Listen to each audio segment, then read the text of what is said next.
you know, one of the reasons we came up with rugged real estate is we make our money doing crap no one else wants to do. Like we do the dirty, we do the nasty, we do the value add, we go in with the bad foundations. Like I ended up running a foundation company for 5 years because I did so much foundation work that it just made sense for me to be part of the company. And that's one of my secrets checklist. One of my secrets to being in my longevity in this business is all of the vertical integration. Like I have educated, experienced, or brought in all the information that we need. Like when I got started in real estate and I didn't have a construction background, I got a checklist. They did give me a checklist.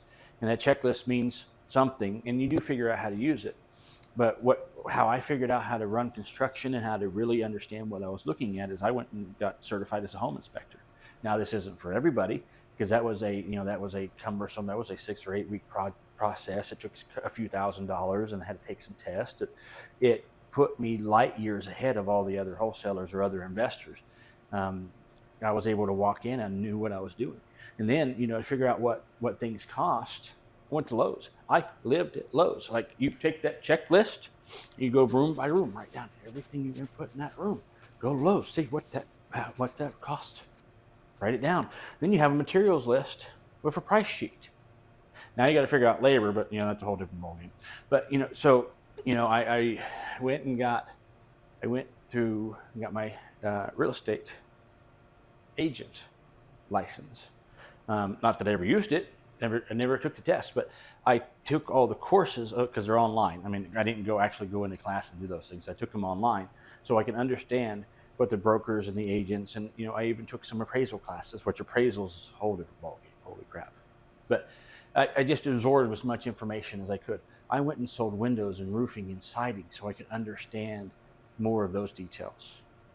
Like all the random crap I've done, like 5 years in the foundation business. Now we own the construction company, we own the plumbing company, we have the dirt. Now we're actually getting our own framing crew. Like we in-house and vertically integrate. Yes, we're importing a framing crew. You can take a picture of that. Anyhow, but we just continually learn and evolve and consume information. Like I didn't start off as an expert. I mean, it's taken me 20 years of putting information together to figure this out. Carrying on from the conversation of checklists. Okay, in my previous life, I was an aircraft mechanic and I went to flight school. Nothing happens without a checklist. Nothing happens without a checklist. As we would say in aviation, the rules are written in blood, and there's a reason why. And so if I'm going to teach newbies how to get into real estate, there's a lot of things that I want to start before the starting line. So if you ever run a race, before you get to the start line of the race, all of the practice happened beforehand. These are the things that are going to have to happen before. Bet you can't run a 5K. Mm-hmm. For example, you're going to have to go find the house. That's a skill set and a set of resources all by itself. Then you're going to have to do inspections. That's a series of floors, roofs, air conditioning, electrical, framing, plumbing.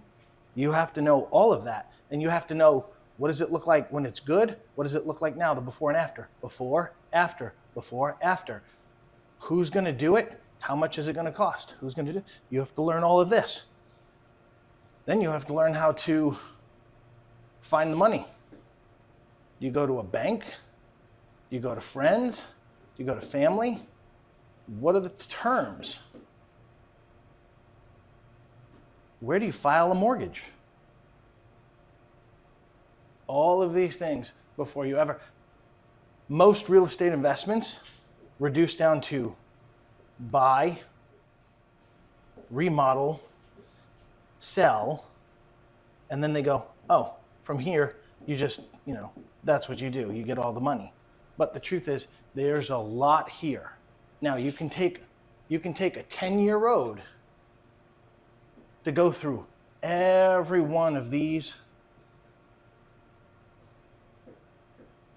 phone calls, phone lists, phone scripts, how to cope with rejection while you're finding a house, because you're probably going to look at 20 to 30 houses, possibly. When I started, the number was 100. I was told, look at 100 houses and do 100 analyses on houses before you ever make an offer. And we can go into that, what an analysis on a house would look like, just to practice. I was told to write 100 offers, and you might get one or two, maybe. We did.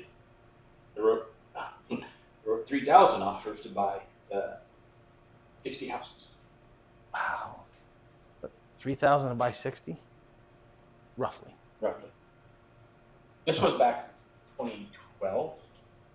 When houses were like falling off trees. Oh, you go to the bank. What if I buy the whole stack? What if I just buy all of them? Yeah. That actually worked. So no, what I'd love to do is actually go through what a checklist would look like, and then each one of these things needs their own checklist, their own, I guess you would say like a workflow. If you're going to find a house, there's wholesalers, there's the internet, there's friends, there's driving for dollars. Each one of these is a subset in itself. Driving for dollars. Get in the car. What app do I use? Not sponsored, but I think I used Landglide. Driving around, touching on it. But there's other one, PropStream. Deal Machine. You know, in other words, if you're driving for dollars, for example, you're driving, looking at a house on your phone, and with the right app, you just literally touch the house on the app if you're looking. And while you're driving for dollars, what are you driving for? You're looking for tall grass, trash cans, overstuffed mailboxes, signs that the house might be abandoned or in disrepair. I found a new one recently. Somebody scraping data off of the evictions docket. Oh yeah, that's not new. You know, tired landlord. You've done that. You can call for rent signs too. Yeah. They call for rents. My favorite is still direct mail. We still send more letters than anything. But there's series of, you know, inside of here. Then there's driving for dollars. Then there's how do you track where you went? How did you do it? Where'd you go? Friends, who are you talking to? Then once you find the house, what are you going to say to them? Don't forget Craigslist. Craigslist. I'm kidding. Yeah. I mean, we actually used to use it. But Yeah. I wouldn't recommend it today. Then it used to be, what was it? But Bandit? Facebook. Bandit signs? Is that the thing? Dude, bandit signs. You want to talk about an art? Okay, so bandit signs. You figure out, okay, you have a 12 by, you can do 12 by, 18 by 24 or 12 by 12 or 24 by 24. Then you get stakes and you put them out and you have to make sure they're facing the right direction for traffic to see. And you really need to put it at a place where traffic stops, like so at a stoplight. And then, but if you put it in the ground, and they're bandit signs because city officials don't like it, you get some very interesting phone calls. That was fun. But typically, they're gone in the next mowing, so they last 3 to 4 days if you're lucky. So we figured out if you get the little 12 by 12, we got a stapler, like a roofer stapler, and then put a little PVC extension, and you put it on. And we actually counted like that. There's I don't forget how many telephone poles there are in Tulsa. But we line them. I mean, and they would stay on a telephone pole. You get anywhere from 1 to 4 weeks, and sometimes stay up for years. Yeah, but it's an art in itself. And then you try to pay someone to do it, and they don't do it the way you do it. They put them out, but no one can read the damn thing because they're too far back from the light and they don't slow down enough, or they face it the wrong damn direction, or they put it up too high, or put it too low, or too far over in the ditch, and it's just a nightmare. And then even let's see, not driving for dollars. Let's just say you did lists. You bought lists. There's a whole science to the mailing lists. Remember that and one the guy letters, that spent $30,000 on the marketing campaign? The one that left the that was the one that left the outdoor gardening space. He was doing. You were the yes, that was the house. He was doing profitable, and this is sometimes the grass is greener on the other side. We had one individual who was doing very good in the outdoor living space. Everything that could be the outdoor living, but he heard that the grass was greener in the wholesale space, and went and dumped $30,000 in marketing and got a handful of houses. Never made his money back. Nothing. Could have stayed where he was. Now, with that being said, we are very targeted. We spend $5,000 a month, and we get 2 or 3, 4 deals that average us $14,000 a deal. You do the math. But years and years of practice and experience of who to send to, when to send to, how to send to, what to send to. And all of this. So, for example, underlying all of this, right, the whole experience becomes these soft skills You haven't even bought a house yet. How to talk to people, how to ask a question, who to, because all of this, everywhere you go, everything you do, you're going to have another question and another question and another question and another question and another question. So what happens is this starts taking time, lots and lots and lots and lots and lots of time, learning one thing after another, all the way down to how to write if I remember correctly, from when they used to do the mailers, all the way down to what color to do the paper in, what font to do the paper in. I specifically remember spending days trying to rewrite the scripts. What do we say? Do we say, "Hi, how are you?" Or "I was driving in your neighborhood," or something like that? And the whole time, the clock's ticking. And all you've done when you've learned this is how to write a letter. But if you've learned the skill of asking a question and figuring out how to talk to people and network, you take and you shorten this time frame down. And also what you're doing, what you cannot see, is the risks that you've mitigated. And what you also cannot see is the number of efforts that you get to make. So if you partner with somebody, if you're getting a mentorship, if you're getting help, in the same year that it took you to do one house, you might be able to do 3 houses because you've shortened all of this.